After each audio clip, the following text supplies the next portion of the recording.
Hello बच्चों, आज इस वीडियो में इक्वेशन ऑफ मोशन से हम एक एग्जाम्पल क्वेश्चन करेंगे।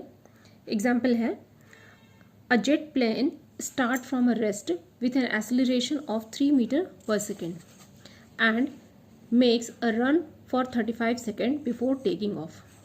What is the minimum length of the runway and what is the velocity of the jet at takeoff? इस क्वेश्चन में जैसा कि देख सकते हैं कि एक जेट प्लेन है जो कि रनवे पे मूव कर रहा है टेक ऑफ के लिए। जब जेट प्लेन स्टार्ट करता है तो उस वक्त इसकी जो वेलोसिटी है वो ज़ीरो है, क्योंकि यहाँ पे लिखा है कि a jet plane start from rest, तो रेस्ट पोजीशन से स्टार्ट कर रहा है, इसलिए इसकी इनिशियल वेलोसिटी ज़ीरो हो जाएगा।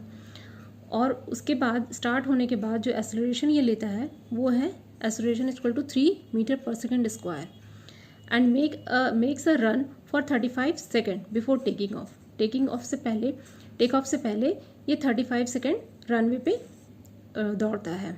तो यहाँ पे क्वेश्चन है कि what is the minimum length of the runway and what is the velocity of the jet at take off. तो जो रनवे है उसका मिनिमम लेंथ क्या होना चाहिए वो इसमें फाइंड करना है, और टेक ऑफ के समय में उसकी वेलोसिटी क्या होगा वो हमें फाइंड करना है। तो इस क्वेश्चन को करने के लिए सबसे पहले थोड़ा हम इसे हम ऐसे समझ सकते हैं, जो क्वेश्चन गिवन है उसको ऐसे देख सकते हैं कि ये मान लेते हैं कि ये रनवे है और इसकी इनिशियल वेलोसिटी जो है वो रेस्ट से स्टार्ट होता है। Rest means zero velocity. Acceleration यहाँ पे दिया हुआ है कि एक्सेलरेशन जो है वो 3 मीटर पर सेकेंड स्क्वायर है और रनवे पे ये 35 सेकेंड के लिए मूव कर रहा है।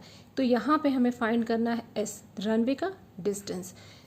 अब इसे फाइंड करने के लिए हम देखते हैं कि हमें इस इक्वेशन ऑफ मोशन को कैसे हम इसमें अप्लाई कर सकते हैं। इस क्वेश्चन में हमें चूँकि एस फाइंड करना है, तो सेकेंड इक्वेशन ऑफ मोशन को अगर हम रिकॉल करें तो हमें पता है कि सेकेंड इक्वेशन ऑफ मोशन होता है s equals to u t plus half a t square. इस इक्वेशन में अगर हम ध्यान से इसको देखें क्वेश्चन से, तो यहाँ पे u हमारे पास है, t हमारे पास है, a भी हमारे पास है, t तो है ही। तो यहाँ पे सारे क्वांटिटी हमारे पास क्वेश्चन में गिवन है और हमें बस s फाइंड करना है। तो सीधा हम इस इक्वेशन को हम अप्लाई कर देंगे इस क्वेश्चन के लिए। तो यहाँ हम लिखेंगे s equals to u t plus half a t square और यहाँ पे सारे वैल्यू को यहाँ पे सब्स्टिट्यूट कर देंगे।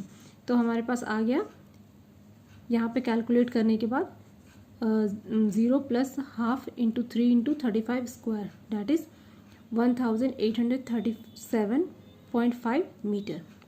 तो यहाँ पे ये इसका रनवे का लेंथ निकल जाता है। अब दूसरा क्वेश्चन जो है उसमें पूछा गया है वेलोसिटी, टेक ऑफ के समय इसकी वेलोसिटी क्या होगी। तो इसे फाइंड करने के लिए हम फिर इक्वेशन ऑफ मोशन, जो फर्स्ट इक्वेशन ऑफ मोशन है उसे हम रिकॉल करेंगे, जो कि है v equals to u plus a T.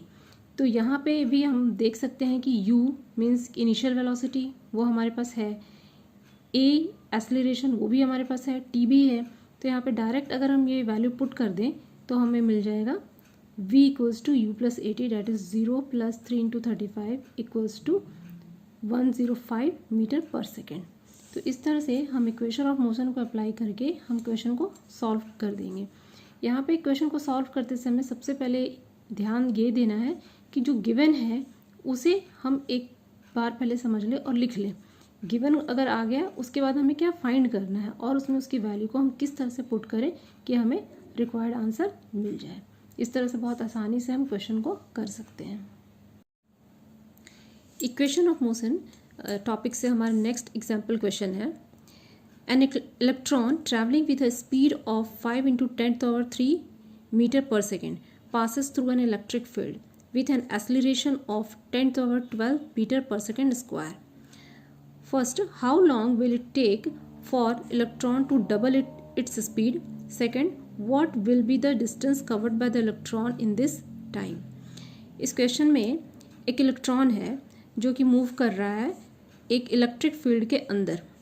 इस इलेक्ट्रिक फील्ड के अंदर मूव करते हुए जो उसका स्पीड है वो है 5 इंटू 10 to the power 3 metre per second और एक्सेलरेशन है 10 to the power 12 metre per second square. तो यहाँ पे क्वेश्चन में सबसे पहले हमें फाइंड करना है कि how long will it take for electron to double its speed, कितना टाइम लगेगा इलेक्ट्रॉन को ताकि उसका जो इनिशियल स्पीड है वो डबल हो जाए। और दूसरा क्वेश्चन है कि what will be the distance covered by the electron in this time, और इस टाइम पे वो कितना डिस्टेंस कवर करेगा। तो इस क्वेश्चन को सॉल्व करने के लिए सबसे पहले हम इसे कुछ इस तरह से समझेंगे। यहाँ देख सकते हैं कि ये इलेक्ट्रॉन है जो मूव कर रहा है इलेक्ट्रिक फील्ड के अंदर में, और मूव करते हुए जो इसका गिवन जो क्वेश्चन में दिया हुआ है कि जो स्पीड है वो है u, that is the initial velocity दिया हुआ है 5 × 10⁻³ मीटर पर सेकेंड, और एक्सीलरेशन है वो है 10⁻12 मीटर पर सेकेंड स्क्वायर। और यहाँ हमें फाइंड करना है क्या, टाइम। टाइम किसके लिए फाइंड करना है, for final velocity equals to 2u, means इसका जो इनिशियल वेलोसिटी है वो जब डबल हो जाएगा वो कितना टाइम लगेगा उसे डबल होने में, उसके लिए हमें t फाइंड करना है। और जब t फाइंड कर लेंगे उसके बाद हमें डिस्टेंस फाइंड करना है कि इस टाइम तक में वो कितना मूव कर चुका होगा।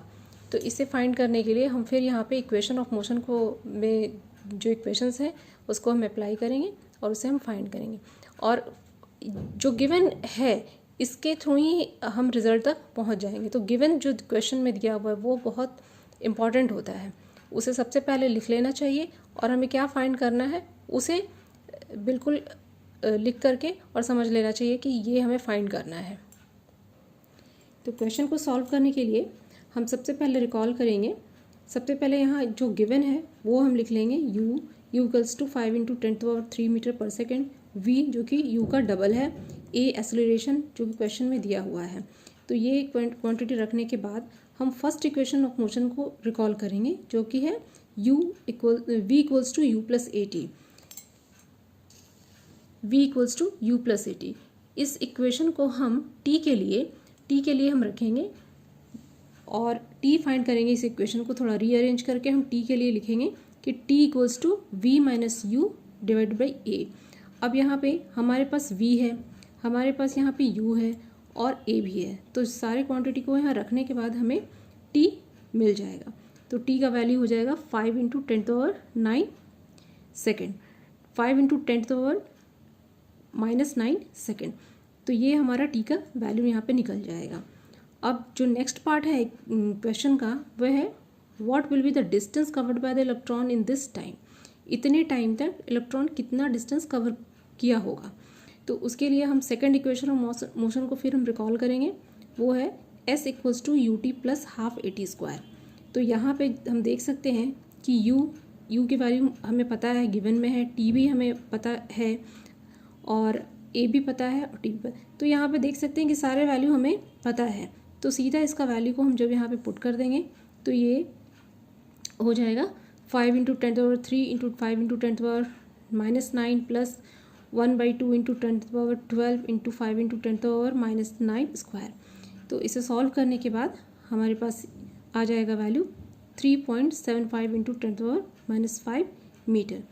तो इतने टाइम तक में इस टाइम पे इलेक्ट्रॉन जो है 3 × 7 5 × 10⁻⁻5 मीटर डिस्टेंस जो है वो कवर कर चुका होगा। तो इस तरह से ये दोनों पार्ट क्वेश्चन के हमारा सॉल्व हो जाता है।